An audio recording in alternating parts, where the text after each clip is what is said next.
Snores.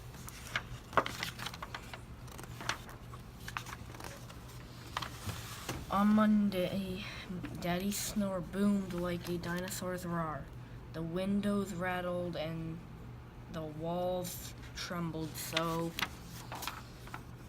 Mommy played musical beds. She tried sleeping in my bed, but I hogged the blanket. She tried sleeping in Natalie's crib, but it broke. On Tuesday, Daddy's snore rumbled like an earthquake. It shook Mommy right out of bed, so she slept in the bathtub, but the faucet dripped water on her head all night long. Drip, drip, drip, drip, drip, drip, drip. On Wednesday, Daddy's snore chugged like a freight train, so Mommy slept in Hammy's cage, but she was too squished and it smelled funny. On Thursday, Daddy's snore buzzed like a bumblebee, so Mommy slept in the doghouse. But poor Rover didn't sleep a wink. He howled instead, very loudly. Aroo!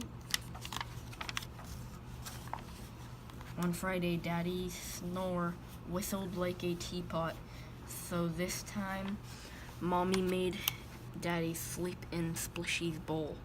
But even Daddy's bubble snored loudly.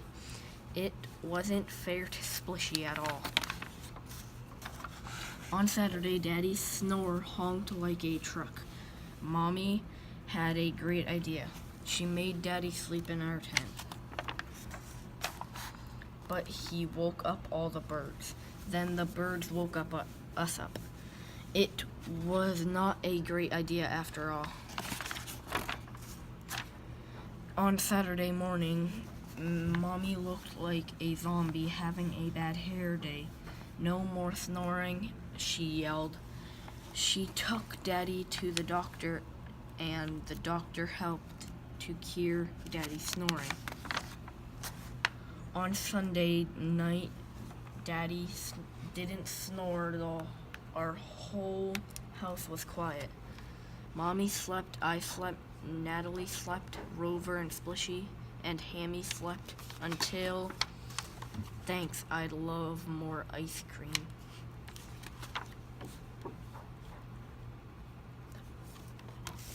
The end.